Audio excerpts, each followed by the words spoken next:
क्षणाचा update काय? विशाल, आत्ताच 5 मिनिटापूर्वी पोलिसांची जी टीम देवेंद्र फडणवीस यांचा जबाब नोंदवण्यासाठी आलेली होती ती बाहेर पडलेली आहे। बरोबर 12 वाजता ही टीम इथं आलेली होती आणि त्यानंतर साधारण 12:15च्या सुमारास चौकशी सुरू झाली होती आणि आता आपण जर बघितलं तर 2:15 वाजलेले आहेत, म्हणजे तब्बल 2 तासापेक्षा जास्त कालावधी ही संपूर्ण चौकशी झाली आहे, जबाब नोंदवण्यात आलेला आहे। आणि सगळ्यात महत्त्वाचं म्हणजे ज्याची उत्सुकता सगळ्यांना लागलेली होती की नेमकं काय विचारण्यात येईल तेच प्रश्न वेगवेगळ्या पद्धतीने विचारले गेले। जो महत्त्वाचा मुद्दा होता की जी माहिती बाहेर आणली, जो खुलासा देवेंद्र फडणवीस यांनी केला, ती माहिती त्यांना कुठून मिळाली, सोर्स ऑफ इन्फॉर्मेशन काय होता, जे पुरावे आहेत ते पुरावे त्यांना कुणी दिले, ते कुठून लीक झाले, हा जो महत्त्वाचे प्रश्न होते हे विचारण्यात आलेले होते। वेगवेगळ्या पद्धतीने हेच प्रश्न त्यांना विचारण्यात आले आहेत। या प्रश्नांची एक यादी खरं तर त्यांना आधी सुपूर्द करण्यात आलेली होती आणि त्यामुळे साधारण आपल्याला कुठल्या पद्धतीचे प्रश्न विचारले जातील याची त्यांना कल्पना होती। आणि आता हे सगळे अधिकारी बाहेर पडलेले आहेत आणि जी सूत्रांनी माहिती दिलेली आहे त्यानुसार वारंवार हे जे प्रश्न होते हे या स्वरूपाचे प्रश्न होते की जे आरोप देवेंद्र फडणवीस यांनी केलेले होते, जे त्यांच्याकडे काय पुरावे आहेत, ते पुरावे त्यांना कुठून मिळाले, हे प्रश्न त्यांना विचारण्यात आलेले होते। आणि त्याचबरोबर ही माहिती जी आहे, अशा पद्धतीचा काही प्रकार होतोय, ही माहिती त्यांना कुणी दिली, आणि तेच प्रश्न वारंवार वेगवेगळ्या पद्धतीनं त्यांना विचारण्यात आल्याची माहिती मिळते। कदाचित शक्यता आहे की आज आपली काय चौकशी झाली किंवा साधारण काय विचारणा आली, पोलिसांनी कशा पद्धतीने आपला जबाब नोंदवून गेला, याबद्दल विरोधी पक्षनेते बोलतील अशी शक्यता नाकारता येत नाही। परंतु दुसरीकडे असंही होऊ शकतं, जर पोलिसांनी त्यांना सांगितलं असेल की याबद्दलची काही माहिती तुम्ही देऊ नका किंवा काय जबाब नोंदवला याबद्दल काही बोलू नका, तर एखाद वेळेला ते बोलणार पण नाहीत, परंतु त्यांचा कोणी प्रतिनिधी या इथे येऊन एखाद वेळेला त्यांची माहिती जी आहे ती देऊ शकतात। साधारण 2 तासापेक्षा काही मिनिटं अधिक अशी ही संपूर्ण चौकशी झाली असं आपल्याला म्हणता येईल। सातत्यानं त्यांना हा विचारणा करण्यात आलेली होती, जे पुरावे त्यांनी दिलेले होते, फोन टॅपिंग चे जे काही पुरावे त्यांनी दिले होते, पेनड्राईव्हमध्ये ती सगळी जी माहिती दिलेली होती, ही माहिती त्यांना कुठून मिळाली, त्यांच्या माहितीचा सोर्स काय आहे, त्याचबरोबर ते जे पुरावे आहेत त्या पुराव्यांचा सोर्स काय आहे, हे त्यांना वारंवार विचारण्यात आलेलं होतं। सगळ्यात महत्त्वाचं म्हणजे की जी चौकशी झाली त्या चौकशीचा अहवाल जो आहे तो कुठला होता आणि तो अहवाल देवेंद्र फडणवीस यांच्याकडे आला आणि त्यांनी तो संपूर्ण अहवाल सभागृहामध्ये सादर केलेला होता। त्या सभागृह अहवालातली माहिती त्यांना दिलेली होती आणि त्यामुळे हा अहवाल नेमका कुणी फोडला हे सरकारला जाणून घ्यायचं होतं, हे सायबर पोलिसांना जाणून घ्यायचं होतं आणि त्या संदर्भातली माहिती जी आहे ती पोलिसांच्या वतीनं विचारण्यात आलेली आहे। विशाल, या संदर्भातले जे प्रश्न होते ते अगोदरच नोटीस बरोबर पाठवण्यात आलेले होते, ते प्रश्न नेमके काय होते? मी जसं सांगितलं विशाल की साधारण या स्वरूपाचे प्रश्न होते, कारण बहुतेक गेल्या वर्षीचं हे प्रकरण आहे। गेल्या वर्षाच्या अर्थसंकल्पीय अधिवेशनाच्या वेळेला पहिल्यांदा विरोधी पक्ष नेत्यांनी अशा पद्धतीचा बदल्यांमध्ये घोटाळा झालेला आहे हे त्यांनी म्हटलं होतं आणि त्यानंतर साधारणतः महिन्याभराच्या अंतरांनी त्यांनी पूर्ण फोन टॅपिंग प्रकरण जे आहे त्या प्रकरणाची माहिती दिलेली होती की कशा पद्धतीनं त्यांनी ते पेन ड्राईव्ह दिलेले होते, अहवालातली जी माहिती होती ती दिलेली होती आणि त्यामुळं कुठेतरी सिक्रेसी ऍक्ट जो आहे त्या ऍक्टच्या अंतर्गत ही सगळी जी गोपनीय माहिती आहे, जी अधिकाऱ्यांच्या स्तरावरची जी माहिती असते, ती माहिती, ते पुरावे देवेंद्र फडणवीस यांना कुठे दिले, ती माहिती यांच्याकडे कशी आली, हे सगळं विचारण्याचा प्रयत्न जो आहे तो पोलिसांच्या वतीनं करण्यात आलेला होता आणि त्याच संदर्भातले वेगवेगळ्या पद्धतीचे प्रश्न जे आहेत ते या प्रश्नावलीमध्ये देण्यात आलेले होते। ही प्रश्नावली त्यांना दुसऱ्यांदा देण्यात आली होती, याच्या आधी सुद्धा त्यांना एकदा प्रश्नावली देण्यात आली होती, त्याही वेळेला त्यांनी सांगितलं होतं की यातल्या सगळ्या प्रश्नांची उत्तरं देईल आणि त्यानंतर पुन्हा एकदा त्यांना आता ही प्रश्नावली बजावण्यात आलेली होती आणि त्या स्वरूपाचे प्रश्न जे आहेत ते त्यांना त्यांच्या चौकशी दरम्यान विचारण्यात आली होती। यातली महत्त्वाची गोष्ट ही आहे विशाल की विरोधी पक्ष नेता या नात्याने आपला सोर्स ऑफ इन्फॉर्मेशन काय आहे, आपल्याला नेमकी कुणी माहिती दिली हे नाही सांगितलं तरीही चालणार आहे, कारण विरोधी पक्ष नेता या नात्याने त्यांना हा अधिकार आहे आणि त्यामुळं जो मूळ प्रश्न सायबर पोलिसांना विचारायचा होता किंवा जी मूळ माहिती सायबर पोलिसांना घ्यायची होती ती माहिती देवेंद्र फडणवीसांनी दिली का हे आपल्याला थोड्या वेळात कळू शकेल किंवा ती माहिती त्यांनी दिली नाही। थांबवतोय, आपले सहकारी तुषार देखील आपल्या बरोबर आहे सागर बंगल्याच्या प्रांगणात, त्याच्याकडे आपण जाऊया, त्याच्याकडे काय अपडेट आपण जाणून घेऊया। तुषार, विशाल जी पोलिसांसोबत चौकशी सुरू होती ती 2 तासानंतर चौकशी पूर्ण झालेली आहे. पोलिसांनी देवेंद्र फडणवीस यांच्याकडून जबाब नोंदवून घेतलेला आहे. देवेंद्र फडणवीस चौकशीनंतर भाजपाचे जे नेते आहेत त्या भाजपाच्या नेत्यांसोबत आता आपल्याला पाहायला मिळतात आणि कोणत्याही क्षणी देवेंद्र फडणवीस माध्यमांशी संवाद साधणार आहेत. नेमकं देवेंद्र फडणवीसांसोबत जे पोलीस अधिकारी होते 2 तासामध्ये नेमकं काय झालं ते माध्यमांना सांगणार आहेत. मात्र तुर्तास तरी देवेंद्र फडणवीस भाजपाचे जे प्रमुख नेते या सागर बंगल्यावरती जमलेले आहेत, जे कोर टीम मधले मेंबर आहेत, प्रवीण दरेकर असतील, नितेश राणे असतील, कृपाशंकर सिंग असतील, अतुल भातखळकर असतील, या प्रत्येक नेत्याशी आता देवेंद्र फडणवीस आपल्याला संवाद साधताना पाहायला मिळतात आणि हा संवाद झाल्यानंतर देवेंद्र फडणवीस माध्यमांशी संवाद साधणार आहेत. कारण की गेल्या 2 तासांपासून देवेंद्र फडणवीस यांची चौकशी सुरू होती.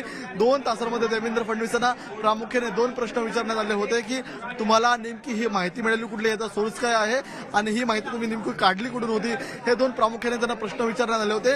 किंबहुना त्यापेक्षा आणखी काय त्यांना प्रश्न विचारण्यात आलेले आहेत का आणि पोलिसांचा देवेंद्र फडणवीसांचा नेमका काय संवाद झालेला आहे, या सर्व संदर्भामध्ये स्वतः विरोधी पक्षनेते देवेंद्र फडणवीस आपल्याला संवाद साधताना पाहायला मिळतील. मात्र देवेंद्र फडणवीसांची जी 12 वाजेपासून जी चौकशी सुरू होती ती चौकशी अखेर संपलेली आहे. मात्र चौकशीनंतर स्वतः देवेंद्र फडणवीसांनी जे भाजपाचे नेते सर्व बसून होते त्या भाजपाच्या नेत्यांसोबत आपल्याला आता संवाद साधताना पाहायला मिळतात आणि भाजपाच्या नेत्यांसोबत संवाद साधून झाल्यावरती त्यांची स्ट्रॅटेजी जी असेल त्यांच्या स्ट्रॅटेजीमध्ये नेमकं काय ठरतंय ते आपल्याला बोलताना पाहायला मिळतील. आणि आता देवेंद्र फडणवीस माध्यमांशी काही वेळामध्ये आपल्याला बोलताना पाहायला मिळणार आहे. सध्या सागर बंगल्याबाहेर आपण जर पाहिलं असेल तर मोठ्या संख्येने माध्यम प्रतिनिधींची आपल्याला गर्दी जमताना पाहायला मिळते. कारण की देवेंद्र फडणवीसांनी कथित बदल्यांचं जे रॅकेट सुरू होतं त्या संदर्भातला पेनड्राईव्ह थेट गृहसचिवांना दिला होता.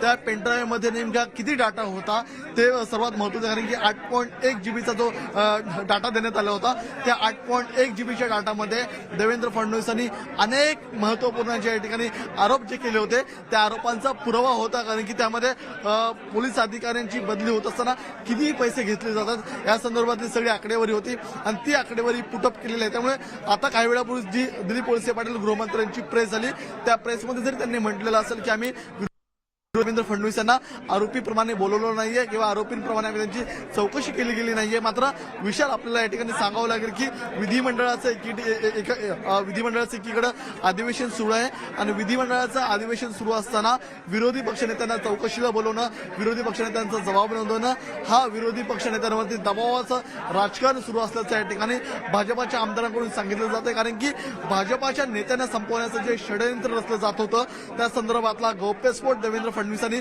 पुराव्यासह विधानसभेमध्ये केला होता. ते प्रकरण दाबण्यासाठी देवेंद्र फडणवीसांची चौकशी सुरू केल्याच्या ठिकाणी सांगण्यात आलेलं आहे. कारण की यापूर्वी आपण जर पाहिलं असेल तर सायबर पोलिसांनी देवेंद्र फडणवीस यांना 2 वेळा प्रश्नावली पाठवली होती. देवेंद्र फडणवीसांनी त्यांना कोणतंही प्रत्युत्तर दिलं नव्हतं. मात्र आज थेट विधिमंडळाचं अधिवेशन सुरू असताना देवेंद्र फडणवीसांना त्या ठिकाणी चौकशीसाठी बोलवण्यात आलं. मात्र काही काळाने त्यांना सांगितलं की तुम्ही चौकशीसाठी येऊ नका कारण की कायदा सुव्यवस्थेचा प्रश्नचिन्ह निर्माण होऊ शकतो. आणि अखेर सागर बंगल्यावरती देवेंद्र फडणवीस यांची 2 तासांची चौकशी पूर्ण झालेली आहे. विशाल, तुषार, काही वेळात खुद्द देवेंद्र फडणवीस माध्यमांशी संवाद साधतील का?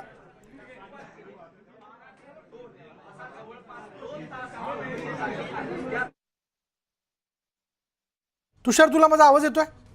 कदाचित तुषारपर्यंत आपला आवाज पोहोचत नाही. पण ही चौकशी सुरू होण्यापूर्वी काही भाजपच्या नेत्यांबरोबर त्यांनी संवाद साधला होता आणि त्याची दृश्य आपण बघतोय.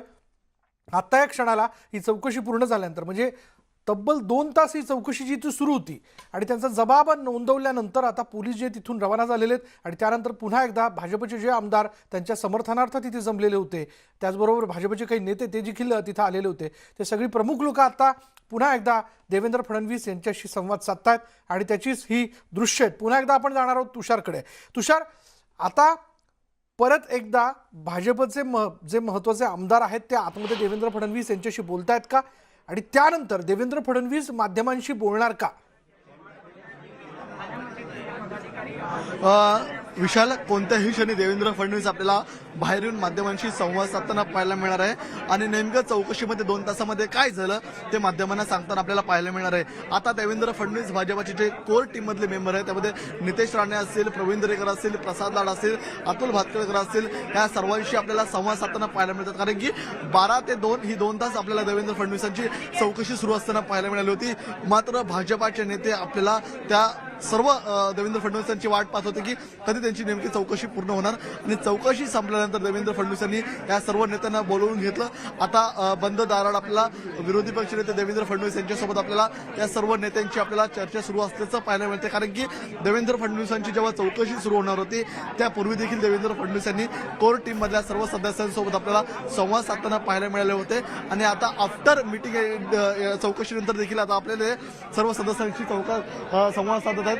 आपण ही जर दृश्य पाहत असाल तर या ठिकाणी या दृश्यामध्ये आता देवेंद्र फडणवीस कोणत्या दिशेने बाहेर येऊ शकतात अशी लगबग सुरू आहे. कारण की देवेंद्र फडणवीसांचं जे एस्कॉट टीम आहे ते आता दरवाजावरती तैनात करण्यात आलेलं आहे आणि कोणत्याही क्षणी देवेंद्र फडणवीस या ठिकाणी येतील अशी आपल्याला या ठिकाणी स्थिती पाहायला मिळते. कारण की देवेंद्र फडणवीस हे बाहेर कोणत्याही क्षणी येऊ शकतात. कारण की देवेंद्र फडणवीसांची गेल्या 15 ते 20 मिनिटांपासून भाजपाचे प्रमुख नेते आहेत त्या प्रमुख नेत्यांसोबत आपला चर्चा सुरू असल्याचं पाहायला मिळतं. कारण की जेव्हा देवेंद्र फडणवीस यांची चौकशी सुरू होणार होती त्या चौकशी सुरू होण्यापूर्वी देवेंद्र फडणवीसांनी सर्व सहकाऱ्यांसोबत आपला संवाद साधला होता आणि आता त्यांची चौकशी पूर्ण झाल्यानंतर देखील त्यांचा संवाद हा सर्व नेत्यांशी सुरू आहे. कारण की एकीकडे विधिमंडळाचं अधिवेशन सुरू असताना देवेंद्र फडणवीसांना चौकशीला बोलवणं हे संयुक्तिक नाही असं भाजपाच्या आमदारांनी देखील सांगितलेलं आहे. या पार्श्वभूमीवरती देवेंद्र फडणवीसांची चौकशी करून विरोधी पक्षनेत्यांवरती दबाव टाकण्याचं राजकारण महाविकास आघाडीच्या नेत्यांकडून केलं जात आहे असा आरोप भाजपा आमदारांनी केलेला आहे. कारण की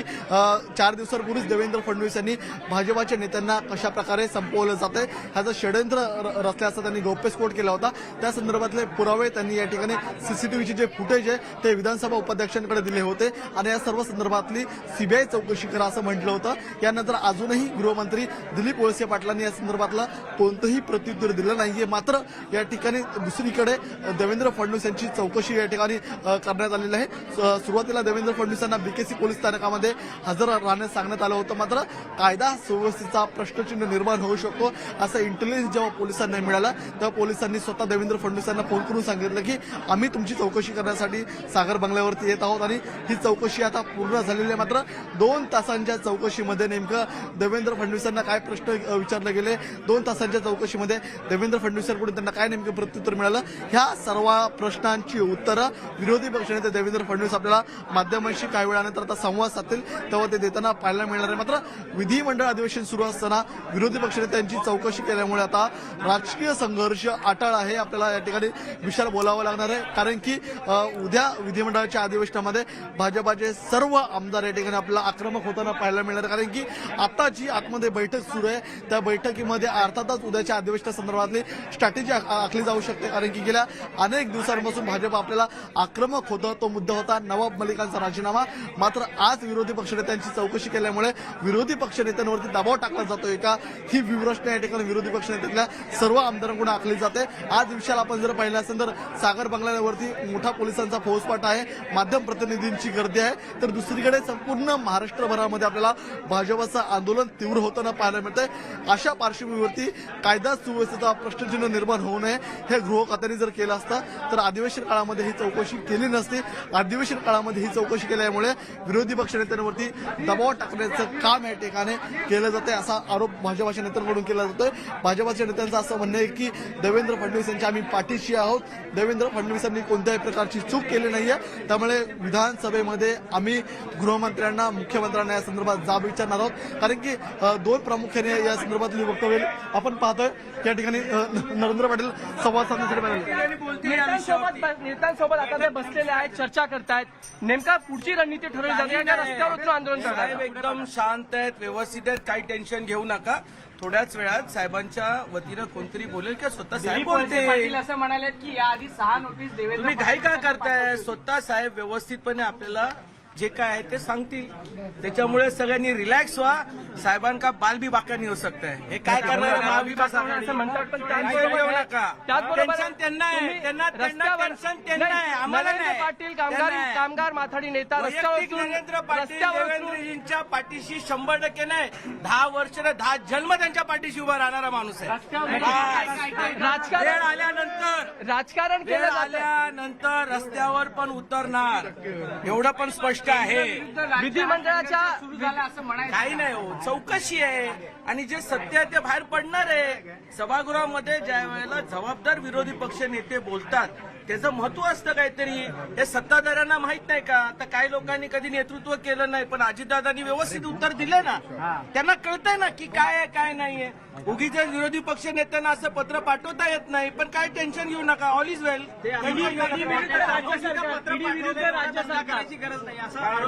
चौकशीचं फक्त पत्र कुणाला चौकशी पत्र पाठवताय? 5 वर्ष कर्तबगार मुख्यमंत्र्यांना पत्र पाठवताय.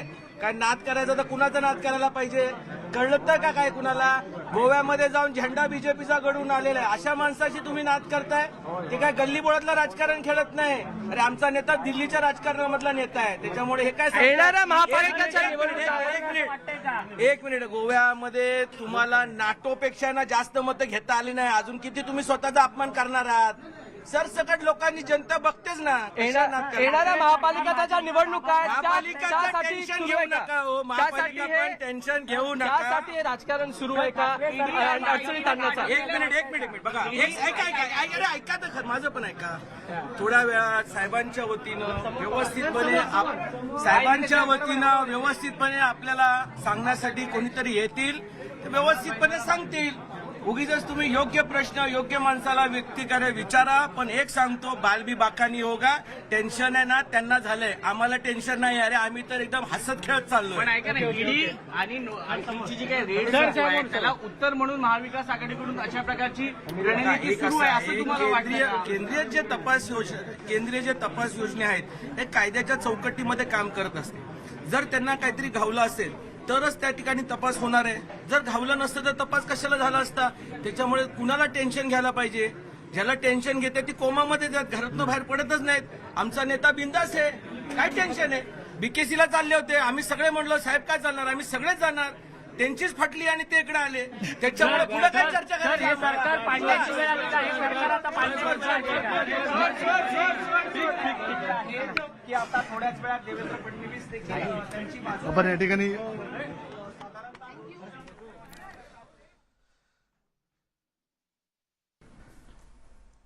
भाजपचे आमदार निंबाळकर या ठिकाणी प्रतिक्रिया देताना दिसत होते. देवेंद्र फडणवीस यांना ज्या प्रकारे नोटीस पाठवण्यात आली त्यावरनं राज्यभरात भाजप कार्यकर्त्यांनी निषेध व्यक्त केलेला आणि आता हा निषेध अशाच पद्धतीने व्यक्त होत राहणार आहे. माजी मुख्यमंत्री म्हणून देवेंद्र फडणवीसांची कारकीर्द राहिलेली आहे आणि त्यांना अशा प्रकारे नोटीस पाठवण्यात आली हे चुकीचं आहे. आणि म्हणून तर त्यांची चौकशी इथे घरी येऊन करण्यात आली. त्यांना कळालं की जर देवेंद्र फडणवीस हे चौकशी करता पोलीस स्टेशनला जात आहेत तर भाजप कार्यकर्त्यांकडनं अर्थात याबद्दल निषेध व्यक्त करण्यात आला असता आणि सगळं काय व्यवस्थित आहेत, ते शांत आहेत असं त्यांनी म्हटलंय. जाऊयात आमचे प्रतिनिधी तुषार रुपनवर यांच्याकडे पुन्हा एकदा. तुषार, आता आपण पाहिलं की एक एक करून कोर कमिटीतले जे सदस्य आहेत, भाजप कोर कमिटीतले सदस्य ते सगळे बाहेर येताना दिसत आहेत. एकूणच जरी या बैठकीत काय झालं याविषयी ते स्पष्टपणे सांगत नसले तरी उद्यापासनं सुरू होणं म्हणजे पुन्हा एकदा सुरू होणाऱ्या अधिवेशनामध्ये याचे पडसाद उमटणार का? विशाल, 100% उद्यापासून जे विधिमंडळाचं अधिवेशन सुरू आहे त्या अधिवेशनामध्ये या संदर्भातले पडसाद उमटणार हे सांगण्याची आवश्यकता नाही आहे. कारण की भाजपाचे सर्व आमदार आपला आक्रमक उद्या होताना पाहायला मिळणार. कारण की ज्या प्रकारे विधिमंडळाचं अधिवेशन सुरू आहे आणि याच अधिवेशनाच्या पार्श्वभूमीवरती विरोधी पक्षनेते देवेंद्र फडणवीस यांची चौकशी केल्यामुळे भाजपाचे आक्रमक आमदार सर्व होणार आहेत. कारण की आताच आपण जर पाहिलं असेल तर संपूर्ण राज्यभर या ठिकाणी आपल्याला निदर्शनं आणि आंदोलनं होताना पाहायला मिळतात. त्यामुळे उद्या अधिवेशनामध्ये भाजपाचे सर्व आमदार आक्रमक होणार, घोषणाबाजी करणार हे सांगण्याची अजिबात आवश्यकता नाही आहे. कारण की या संदर्भातली आता जी व्यूहरचना आहे ती देखील आपल्याला या ठिकाणी सर्व भाजपाचे प्रमुख नेते आखताना पाहायला मिळतात. देवेंद्र फडणवीसांची अजूनही बैठक संपलेली नाहीये. देवेंद्र फडणवीसांची त्यांच्या सर्व सहकाऱ्यांसोबतची बैठक अजूनही सुरू आहे. देवेंद्र फडणवीस माध्यमांशी कोणत्याही क्षणी संवाद साधू शकतात किंवा देवेंद्र फडणवीसांच्या वतीने माध्यमांशी संवाद साधण्यासाठी एखाद्या नेत्याला पाठवलं जाऊ शकतं. मात्र आपल्याला जी माहिती मिळते त्या माहितीवरून 2 तास जी चौकशी झाली त्या चौकशी संदर्भामध्ये स्वतः देवेंद्र फडणवीस माध्यमांशी संवाद साधतील आणि नेमकं पोलीस अधिकाऱ्यांनी काय विचारलं या संदर्भातली माहिती देऊ शकतात. कारण की भाजपाच्या सर्व नेत्यांचं असं म्हणणं आहे की जर देवेंद्र फडणवीसांना तुमची चौकशी करायची होती, देवेंद्र फडणवीसांचा जबाब नोंदवून घ्यायचा होता, तर ही आत्ताच का तुम्ही जबाब नोंदवून घेताय? विधिमंडळाचं अधिवेशन सुरू आहे. या विधिमंडळाच्या अधिवेशनामध्ये देवेंद्र फडणवीस नवाब मलिकांच्या राजीनाम्याची मागणी करतात. विधिमंडळाच्या अधिवेशनामध्ये देवेंद्र फडणवीस भाजपच्या नेत्यांना कशा प्रकारे संपवलं जातंय या संदर्भातले पुरावे देतात हे पुरावे देऊ नये, देवेंद्र फडणवीस यांना दाबलं जात आहे, म्हणून या ठिकाणी देवेंद्र फडणवीसांची अचानकपणे या ठिकाणी चौकशी सुरू केल्याचं सांगितलं जात आहे.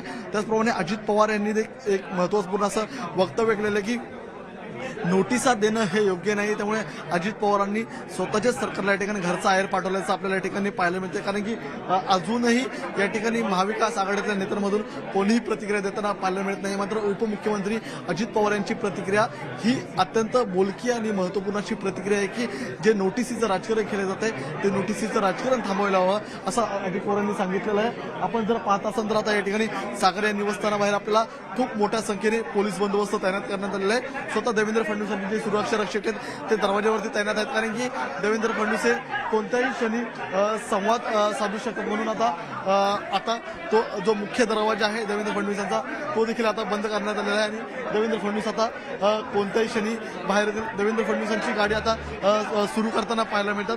देवेंद्र फडणवीस कदाचित आता बाहेर देखील या ठिकाणी जाताना पाहायला मिळतात. देवेंद्र फडणवीस आता या क्षणाला जी त्यांची सहकाऱ्यांसोबतची जी बैठक सुरू आहे ती बैठक अजूनही सुरू आहे. मात्र सागर निवासस्थानाबाहेर आपल्याला या ठिकाणी माध्यम प्रतिनिधींची मोठी गर्दी होताना पाहायला मिळते. कारण की माध्यम प्रतिनिधी देवेंद्र फडणवीसांच्या प्रतिक्रियेची वाट पाहतात. कारण की गेल्या 2 तासांपासून देवेंद्र फडणवीसांची जी चौकशी झाली होती त्या चौकशीमध्ये नेमकं देवेंद्र फडणवीसांना काय विचारण्यात आलं, त्याचप्रमाणे आत्ताच ही चौकशी करण्याची योग्य वेळ होती का हे देखील महत्त्वाचं आहे. आता आपण जर पाहत असाल तर या ठिकाणी एक टेबल देखील लावण्यात येतोय. कारण की आता कोणत्याही क्षणी देवेंद्र फडणवीस आपल्याला संवाद साधताना पाहायला मिळतील. आता या ठिकाणी सागर बंगल्यावरती हालचालींना वेळ आलेला आहे आणि कोणत्याही क्षणी फडणवीस माध्यमांशी संबोधतील आणि नेमकं काय घडलं 2 तासांमध्ये आतमध्ये चौकशीमध्ये हे आपल्याला सांगताना पाहायला मिळतील. कारण की ज्या क्षणाची सर्वजण वाट पाहतायत की चौकशीमध्ये काय झालं विशाल, ते आता स्वतः देवेंद्र फडणवीस आपल्याला माध्यमांशी संबोधतील. कारण की आता ही चौकशीची योग्य वेळ नाही असं सांगण्यात आलं होतं. मात्र तरीही त्यांची या ठिकाणी चौकशी करण्यात आली होती. कारण की एकीकडे विधिमंडळाचं अधिवेशन सुरू असताना अशी चौकशी करणं हे संयुक्तिक नाही आहे. कारण की महाराष्ट्र राज्याच्या इतिहासामध्ये आपण जर पाहिलं असेल तर विरोधी पक्षनेत्यांना अधिवेशन सुरू असताना कोणत्याही प्रकरणावर आपल्याला चौकशी करताना या ठिकाणी आपल्याला आढळताना पाहायला मिळत नाहीये. मात्र पहिल्यांदाच या ठिकाणी महाराष्ट्रामध्ये विरोधी पक्षनेत्यांची आपल्याला चौकशी होताना पाहायला मिळाली. आणि ही चौकशी झाल्यामुळे राज्यामध्ये राजकीय संघर्ष अटळ आहे हे मात्र निश्चित झालेलं आहे. कारण की भाजपाचे सर्व 106 आमदार आपल्याला या ठिकाणी आक्रमकपणे उद्या विधानसभेमध्ये विधान परिषदेमध्ये आक्रमकपणे सरकारला जाब विचारतील, सरकारला उत्तर देण्यास भाग पडणार आहे. आणि यामुळे सरकार नेमकं प्रत्युत्तर काय देते ते पाहणं महत्त्वाचं ठरणार आहे. कारण की काही वेळापूर्वी जेव्हा गृहमंत्री दिलीप वळसे पाटील यांची पत्रकार परिषद झाली या पत्रकार परिषदेमध्ये दिलीप वळसे पाटलांनी काही टेक्निकल मुद्दे मांडले होते की फोन टॅपिंग प्रकरणामध्ये आम्ही 5 अज्ञातांविरोधात गुन्हा दाखल केला होता. त्यापैकी रश्मी शुक्ला असतील किंवा इतरांचा सहभाग होता. देवेंद्र फडणवीसांनी यापूर्वी आम्ही 2 वेळा प्रश्नावली पाठवली होती, त्यांनी कोणतेही प्रत्युत्तर दिलं नव्हतं आणि अखेर सायबर पोलिसांना या संदर्भामध्ये देवेंद्र फडणवीसांची चौकशी करावी लागली. चौकशी करत असताना जे टायमिंग आहे ते टायमिंग चुकीचं असल्याचं या ठिकाणी विरोधी पक्षाकडून सांगितलं जातं. कारण की अधिवेशन काळामध्ये विरोधी पक्ष महाविकास आघाडीने केलेल्या चुका किंवा विरोधी पक्ष महाविकास आघाडीने केलेले अनेक जी विरोधातली कामं आहेत ते आपल्याला दाखवत असतं, जनतेपर्यंत ते पोहोचवत असतं, अनेक गोष्टींसंदर्भात मागण्या करत असतं. मात्र त्या विरोधी पक्षावरती जर तुम्ही दबाव टाकत असाल तर ते योग्य नाहीये. त्यामुळे उद्या भाजपाचे सर्व आमदार जेव्हा आक्रमक होतील तेव्हा विधिमंडळामध्ये मात्र मुख्यमंत्र्यांना गृहमंत्र्यांना उत्तर देणं हे भाग पडणार आहे. नेमकं ते काय उत्तर देतात ते पाहणं महत्त्वाचं ठरणार आहे. मात्र उद्यापासून जे राज्याचं विधिमंडळाचं अधिवेशन सुरू आहे त्या अधिवेशनामध्ये मात्र विरोधक विरुद्ध सत्ताधारी हा जो सामना सुरू होता तो सामना आता आपल्याला तीव्र होताना पाहायला मिळणार आहे. आणि आता कोणत्याही क्षणी सागर बंगल्यावरती देवेंद्र फडणवीस आपल्याला संवाद साधताना पाहायला मिळतील. त्या संदर्भातलं सर्व जी बैठक व्यवस्था आहे ती आता लावण्यात आलेली आहे. कारण की आता स्वतः देवेंद्र फडणवीस असतील, देवेंद्र फडणवीसांचे सहकारी प्रवीण दरेकर असतील, अतुल भातखळकर असतील, नितेश राणे असतील, मिहिर कोटेचे असतील, ते सर्व आता आतमध्ये आहेत. त्यांच्याकडून आदेश बाहेर देण्यात आलेला आहे की मी बाहेर येऊन माध्यमांशी संवाद साधणार आहे आणि त्यामुळे त्यांच्यासाठी पूर्ण व्यवस्था आता करण्यात आलेली आहे. आणि देवेंद्र फडणवीस गेल्या 2 तासामध्ये नेमकं काय घडलं या संदर्भातलं लेखोजोखं आपल्याला मांडताना पाहायला मिळणार आहेत. अर्थात ते उद्या विधिमंडळाच्या अधिवेशनामध्ये विधानसभेमध्ये या संदर्भातली माहिती देतीलच. मात्र आता माध्यम प्रतिनिधींची गर्दी पाहता देवेंद्र फडणवीस यांची जी 2 तास चौकशी झाली त्या 2 तासांच्या चौकशी संदर्भामध्ये ते आपल्याला संपूर्ण राज्याच्या जनतेशी थोड्याच वेळात संवाद साधतील. विशाल तुषार, साधारण काय अंदाज येतोय की किती वेळात देवेंद्र फडणवीस हे माध्यमांशी बोलू शकतात, किंवा असं काही आहे का की आज ते माध्यमांशी बोलणार नाहीत? कारण एकूणच आपण जर लक्षात घेतलं तर कदाचित आत्ता बोलण्यापेक्षा उद्याच थेट सभागृहात याबद्दल व्यक्त होऊया असंही काही घडू शकतं का? विशाल, आपण जर पाहिलं असेल तर आताची जी स्थिती सागर बंगल्यावरती आपल्याला पाहायला मिळते, देवेंद्र फडणवीस स्वतः माध्यमांशी संदर्भातला संवाद साधणार आहेत आणि त्या संदर्भामध्ये देवेंद्र फडणवीस यांच्यासोबत त्यांचे काही सहकारी देखील उपस्थित असतील.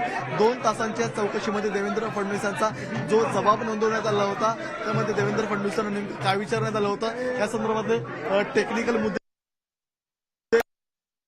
फडणवीस स्वतः आहेत आणि त्यांना कोणत्या विचार ही संयुक्ती नव्हते या संदर्भातली ते माहिती देऊ शकतात. कारण की काल जेव्हा त्यांना बीकेसी पोलीस स्थानकामध्ये 11 वाजता हजर राहण्याचे आदेश देण्यात आले होते, त्याला देखील देवेंद्र फडणवीसांनी चोख प्रत्युत्तर दिलं होतं की मी स्वतः 11 वाजता पोलीस स्थानकामध्ये हजर राहून तुमच्या चौकशीला सामोरं जाणार आहे. मात्र स्वतः पोलीस आता जे देवेंद्र फडणवीसांची जी चौकशी केलेली आहे त्या चौकशीमध्ये नेमकं काय घडलं 2 तासामध्ये सागर बंगल्यामध्ये ते आपल्याला देवेंद्र फडणवीस मांडताना पाहायला मिळतील. उद्या विधिमंडळाच्या अधिवेशनामध्ये ते मांडतीलच, मुख्यमंत्र्यांना या संदर्भातलं उत्तर द्यावं लागेलच. मात्र आज राज्याच्या जनतेशी देवेंद्र फडणवीस संबोधणार आहेत आणि नेमकं काय घडलं 2 तासामध्ये ते आपल्याला सांगताना पाहायला मिळणार. कारण की काही वेळापूर्वीच गृहमंत्री दिलीप वळसे पाटील यांनी संवाद साधत असताना सांगितलं की देवेंद्र फडणवीसांना आम्ही आरोपी म्हणून चौकशीसाठी बोलवलं नाहीये, देवेंद्र फडणवीसांच्या फक्त आम्ही जबाब नोंदवण्यासाठी त्या ठिकाणी अधिकाऱ्यांना पाठवण्यात आलेलं आहे. मात्र जबाब नोंदवत असताना एक आरोपी म्हणूनच त्या ठिकाणी जबाब नोंदवला जात असतो. त्यामुळे गृहमंत्र्यांनी केलेलं वक्तव्य हे कितपत योग्य आहे ह्याचा सोक्षमोक्ष आता आपल्याला देवेंद्र फडणवीस स्वतः घेताना पाहायला मिळतील.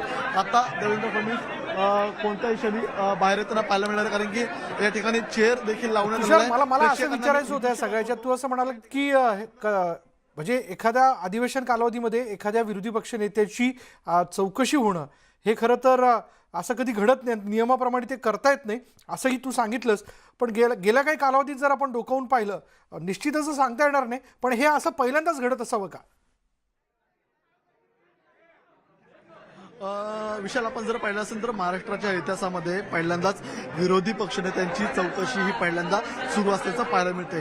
महाराष्ट्राच्या इतिहासामध्ये विरोधी पक्षनेत्याला अधिवेशन काळामध्ये कधीही चौकशी केली जात नाही. मात्र आपण जर टाइमलाईन पाहिली तर आपल्याला पाहावं लागेल की विरोधी पक्षनेत्यांनी 4 दिवसापूर्वी जेव्हा भाजपाच्या नेत्यांना कशा प्रकारे संपवलं जातं या संदर्भातलं षड्यंत्र सरकारी वकील प्रदीप चव्हाण यांनी या ठिकाणी आखलेलं आहे. या संदर्भातला जे सीसीटीव्ही फुटेज आहे तो पेनड्राईव्ह आपल्याला उपाध्यक्षांकडे दिला होता आणि त्यांनी मागणी केली होती की या सर्व संदर्भातली सीबीआय चौकशी करण्यात यावी. मात्र 4 दिवस उलटून गेले, सरकारकडून त्या संदर्भातलं कुठलंही उत्तर आलं नाहीये. स्वतः गृहमंत्री दिलीप वळसे पाटलांनी कुठलंही उत्तर दिलं नाहीये. मात्र सरकार या संदर्भातलं उत्तर देत नसताना दुसरीकडे देवेंद्र फडणवीस यांचं जे आधी त्यांना जी नोटीस पाठवण्यात आली होती त्यांना अचानकपणे या ठिकाणी चौकशीला बोलवलं जात आहे. त्यामुळे सरकार सूडबुद्धीने कारवाई करत आहे असं या ठिकाणी भाजपाच्या नेत्यांकडून, आमदारांकडून, विरोधी पक्षनेत्यांकडून सांगितलं जात आहे. त्यामुळे जर आता विधिमंडळाच्या अधिवेशनामध्ये देवेंद्र फडणवीसांची कोणत्याही प्रकारची जर या ठिकाणी चौकशी केली गेली नसती तर राज्यामध्ये राजकीय संघर्ष आपल्याला एवढा विकोपाला जाताना पाहायला मिळाला नसता. मात्र विरोधी पक्षनेता जेव्हा सरकार संदर्भात अनेक प्रश्न विचारत असतो, सरकारला धारेवर धरत असतो, त्याच विरोधी पक्षनेत्याची जर चौकशी अधिवेशन काळामध्ये केली तर मात्र राजकीय संघर्ष अटळ आहे, यामध्ये मात्र कुठलीही शंका नाहीये. त्यामुळे आता विरोधी पक्षनेत्यांची चौकशी केल्यानंतर उद्या मात्र सभागृहामध्ये गृहमंत्री असतील किंवा मुख्यमंत्री असतील त्यांना प्रश्न देताना मात्र तारेवरची कसरत करावी लागणार आहे. कारण की विरोधी पक्षनेत्यांची अधिवेशन काळामध्ये सुरू असणारी चौकशी ही मात्र सरकारच्या अंगलट येणार, यात मात्र काही शंका नाहीये. आता कोणत्याही क्षणी आपल्याला देवेंद्र फडणवीस संवाद साधू शकतात. उद्या ते विधानसभेमध्ये या संदर्भातली माहिती देतीलच. मात्र आता देवेंद्र फडणवीस नेमकं 2 तासाच्या चौकशीमध्ये काय झालं, हे संयुक्तिक बोलणं होतं का, संयुक्तिक प्रश्न होते का, या संदर्भातलं आपल्याला ब्रीफिंग त्यांच्या सर्व सहकाऱ्यांसोबत देताना पाहायला मिळतील. आपण जर टाइमलाईन आजची पाहिली तर आपल्याला महत्त्वाचं ठरेल की आज 12 वाजता सागर बंगल्यावरती सर्व पोलीस अधिकारी, जे नितीन जाधव आहेत, जे तपास अधिकारी आहेत, ते पोहोचताना पाहायला मिळाले. त्यांच्यासोबत डीसीपी रँकचे अधिकारी हेमराज राजपूत देखील होते. 12 वाजता हे सर्व अधिकारी सागर बंगल्यामध्ये पोहोचले. देवेंद्र फडणवीसांच्या जबाब नोंदवण्यास सुरुवात झाली.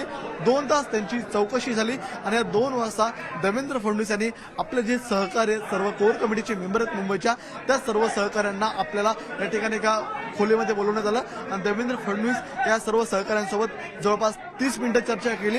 आता देवेंद्र फडणवीसांची चर्चा त्यांच्या सर्व सहकाऱ्यांसोबत संपलेली आहे आणि देवेंद्र फडणवीस आता राज्यातल्या जनतेला संबोधणार आहेत की त्यांच्यासोबत नेमकं काय घडलं. आणि की विशाल, हे सांगायची आवश्यकता यासाठी आहे की विरोधी पक्षनेत्यांची चौकशी जर अधिवेशनाच्या कालखंडामध्ये होत असेल तर हा विरोधी पक्षनेत्यांवरती हा दबाव टाकला जातो. कारण विरोधी पक्षनेते राज्यामध्ये ज्या प्रकारे वीज कनेक्शन तोडलं जातंय, ज्या प्रकारे नवाब मलिकांना अटक झाली, त्यांच्या बरोबर अनेक मुद्दे आहेत ज्यावरनं खरं तर विरोधी पक्ष हा आक्रमक होताना आपण बघायला मिळतोय. आणि त्यात आज अधिवेशन कालावधीमध्ये खरं तर नियमानुसार विरोधी पक्षनेत्याची चौकशी होऊ शकत नाही आणि ते होतंय.